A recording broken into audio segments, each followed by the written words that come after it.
Hello ફૂડી friends, કૃષ્ણકા kitchen ખજાનામાં તમારું સ્વાગત છે.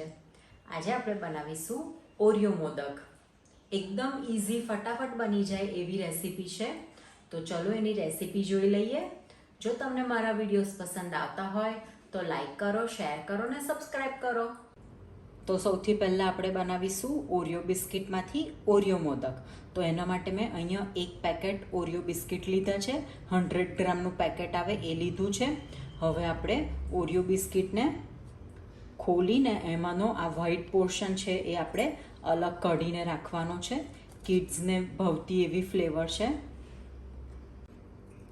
આવી રીતના દરેક બિસ્કિટમાંથી જે વ્હાઈટ પોર્શન છે, ક્રીમનો પોર્શન, એ આપણે અલગ બોલમાં રાખીશું.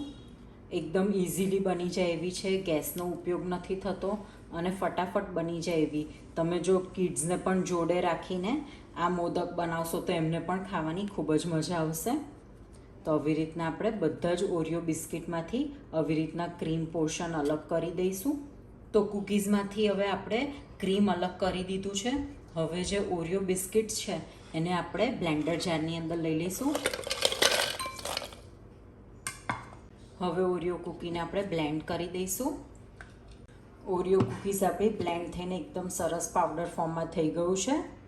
હવે આ કૂકીના ક્રમને આપણે બાઉલમાં કાઢી લઈશું. ઓરિયો કૂકીનું ક્રમ્બ આપણી પાસે રેડી છે.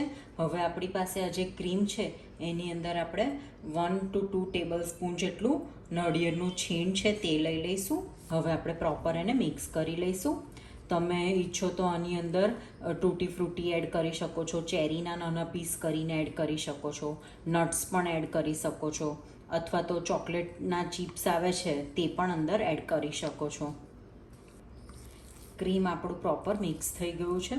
હવે આપણે અંદર થોડીક ફ્લેવર એડ કરીશું. અત્યારે હું મારી પાસે વેનીલા એસેન્સ છે એ 1 to 2 ડ્રોપ જેટલા લઈ રહી છું. તમે આને ટોટલી અવોઇડ પણ કરી શકો છો, પણ ચોકલેટ સાથે વેનીલા ફ્લેવરનું કોમ્બિનેશન ખૂબ જ સરસ લાગે છે. એટલે અત્યારે મેં વેનીલા એસેન્સ લીધું છે.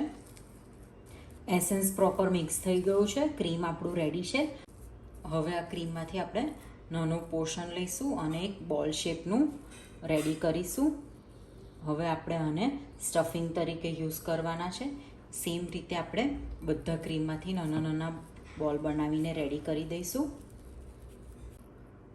તો બોલ બનીને રેડી છે. હવે આપણે મોદક માટેનું આઉટર લેયર બનાવીને રેડી કરીશું. તો એના માટે આપણે જે ક્રમ્સ બનાવ્યું છે એની અંદર એકદમ ઓછા પ્રમાણમાં 1 ટેબલ સ્પૂન જેટલું આપણે દૂધ એડ કરતા જઈશું. તમે બટર અથવા તો ઘીનો યુઝ કરીને પણ ડો બનાવી શકો છો, પણ એ વધારે પડતું ક્રીમી થઈ જશે. તો બને તો પ્રિફર કરો કે દૂધમાંથી ડો બનાવીને રેડી કરો. આપણે દૂધ એક સાથે નથી એડ કરવાનું. 1 ટેબલ સ્પૂન પછી 1/2 ટેબલ સ્પૂન એડ કરવાનું છે.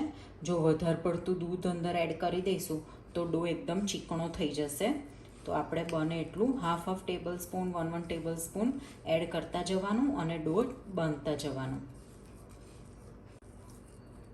તો ડો આપણો રેડી છે. ખૂબ જ સરસ રેડી થયો છે. ડોમાં મને 1/2 ટેબલ સ્પૂન જેટલું દૂધની જરૂર પડી હતી. હવે મારી પાસે મોદકનું મોલ્ડ છે, એને મેં ઘીથી ગ્રીસ કરી લીધું છે. તમે બટર પણ લઈ શકો છો. હવે આપણે બંધ કરી દેવાનું છે અને એના ચારે બાજુથી કવર થાય એ રીતના આપણે પહેલાં ઓરિયોનું ક્રસ્ટનો ડો બનાવ્યો છે એનું એક આપણે આખું લેયર કરી લઈશું. મોલ્ડની ચારે બાજુ આપણે પ્રોપર દબાવીને ડોને લગાવી દઈશું. હવે વચ્ચે જે આપણે સ્ટફિંગ બનાવ્યું હતું ક્રીમનું એ રાખી લઈશું. એને પણ પ્રોપર દબાવી દઈશું. અને હવે લાસ્ટમાં ફરીથી ડોથી આપણે એને સીલ કરી દઈશું. પ્રોપર પ્રેસ કરતા જવાનું અને એને શેપ આપતા જવાનું, તો એનો સરસ શેપ આવશે. હવે આપણે એને અનમોલ્ડ કરીશું. મોદકનો ખૂબ જ સરસ શેપ આવ્યો છે. ઘી લગાવવાથી એનું ઉપરનું લેયર પણ ખૂબ જ શાઇની બન્યું છે. તો આવી જ રીતે આપણે બીજા મોદક બનાવીને રેડી કરીશું. તો આપણા ઓરિયો મોદક રેડી છે. ખૂબ જ ટેમ્પટિંગ, કિડ્સને ભાવે એવા.